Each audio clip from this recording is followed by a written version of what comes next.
everything follows its own nature. Everything acts by letting itself do what comes naturally.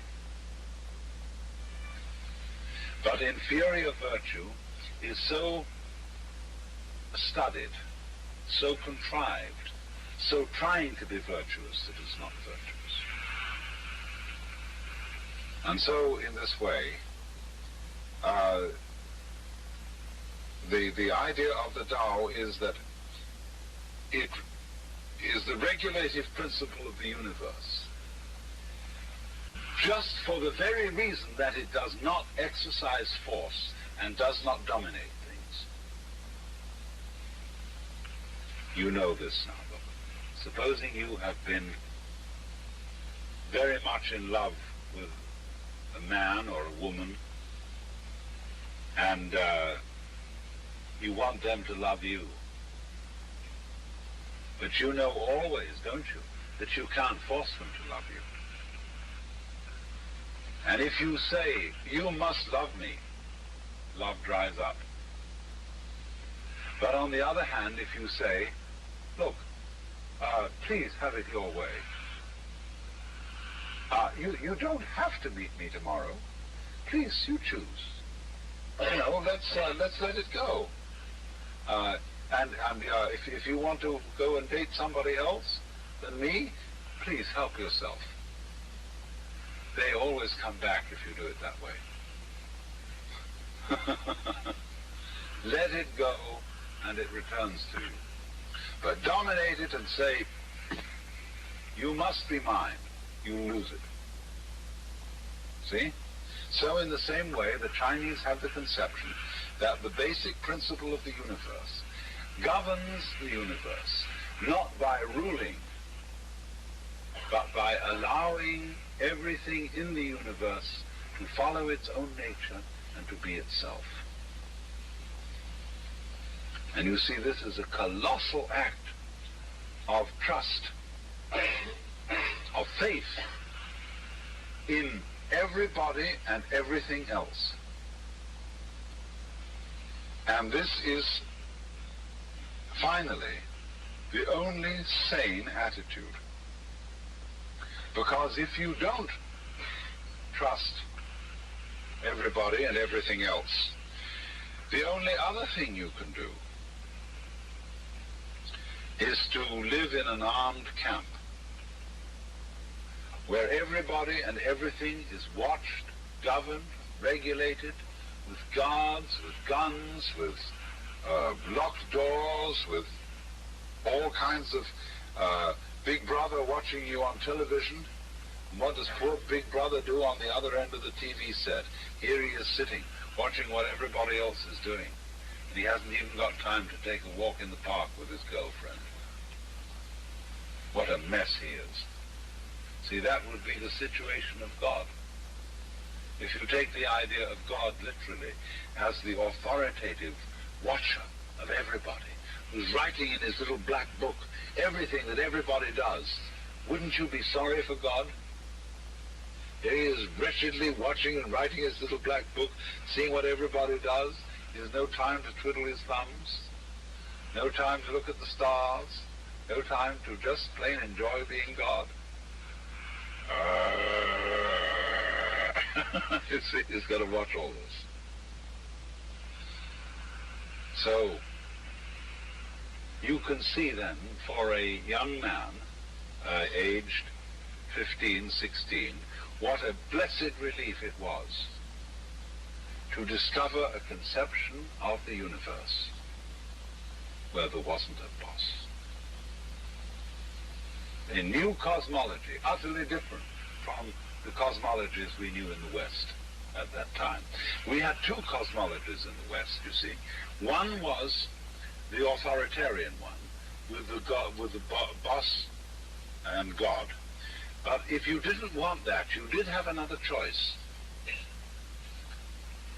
And that was the cosmology of mechanism. Newton's billiard game. Descartes and Newton invented this between them. The game of cosmic billiards, where everything is mechanical. There isn't a God, there is just simply a mechanistic system which goes clippity-clip, clop, clop, clop, clop, clop, clop, clop, clop, clop, balls, it balls, it balls, it balls, and so on. And they don't have a ball at all, because it's simply mechanical. And you could have that too. But you know what it is. Both of the systems are mythological. The system of the universe controlled by the Divine Master has at least the virtue of being alive. There is somebody who cares upstairs. The other system, where everything is just mechanical,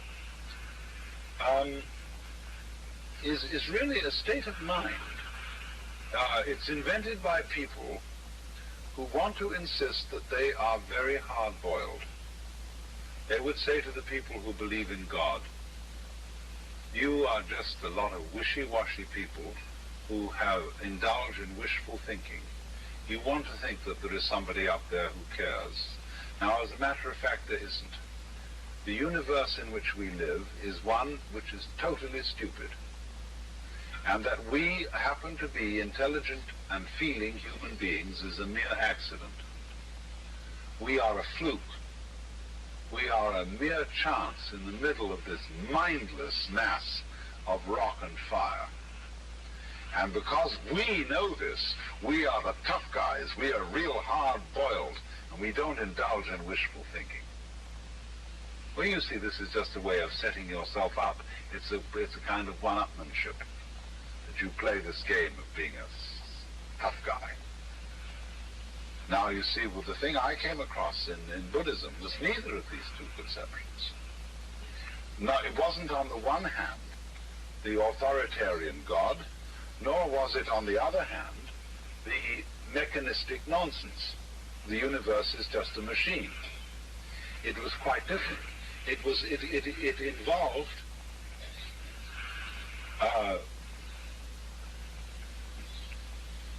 it didn't sacrifice the feeling that the world is intelligent. And yet at the same time, it didn't have to combine the idea of an intelligent universe along with the notion that this intelligence was a tyrant. Instead, it would say that the universe is a fundamental mind or consciousness, and every individual is an expression of it. Not something ruled by it, not something governed by it, but something which expresses it, so that we are all, shall I say, a game which that universal consciousness is playing. And you see how much more humane this idea was than the authoritative idea on the one hand, or the dully mechanistic idea on the other. See, the extraordinary thing about the mechanistic idea, which has to an amazing degree penetrated our common sense, which for many people living in the Western world today, the idea that nature is a mechanism and that we are mechanical objects functioning within the mechanical system of nature, this has become amazingly plausible to millions and millions of people. What is avant-garde thinking 50 years ago becomes the common sense of today.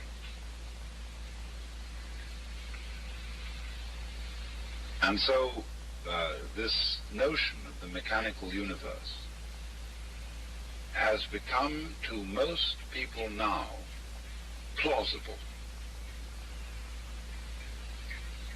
They are really rather convinced by it and think, well, I'm just a chemical. My consciousness is just a matter of a funny chemical event that has occurred, and while it lasts, it lasts.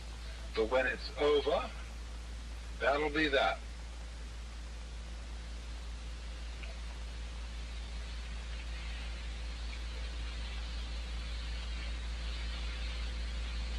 And so people who feel that way feel curiously estranged from nature and the rest of the world, because they feel that to be conscious, to love, to have values, to have a sense of beauty, a sense of companionship with other human beings, is a freak.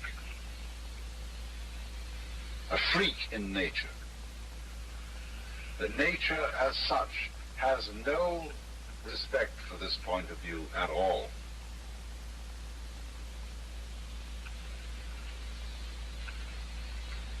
At the same time, you see, this goes along with astronomy, with the conceptions of modern astronomy. Whereas under ancient astronomy, human beings had thought that the world was the center of the cosmos, and that all the gyrations of the stars were centered upon influencing what went on in this planet. At the end of the 19th century, modern astronomy had given us instead the idea that man is an utterly insignificant being, a tiny, tiny little fungus growing on a speck of dust called the Earth, which moves somewhere on the outside of a galaxy and is absolutely unimportant. Do you see what a masochistic point of view this is? What a put down of ourselves?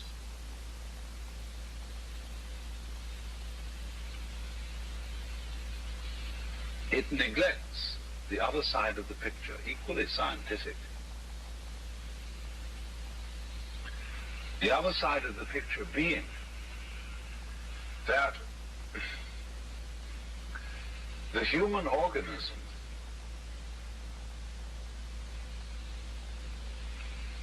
is the most complicated thing in nature that we know. You may look out to galaxies, but they are very simple in structure compared with the human organism.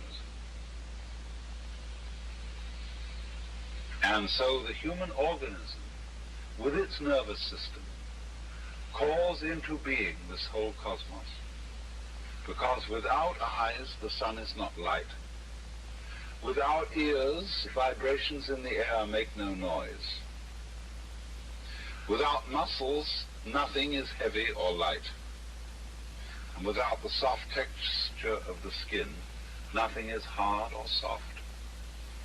It is our organism that calls all these properties into being. And so we live in a universe that is a human universe. It is not anti-human. It is something that grows humans just as apple trees grow apples, just as persimmon trees grow persimmons.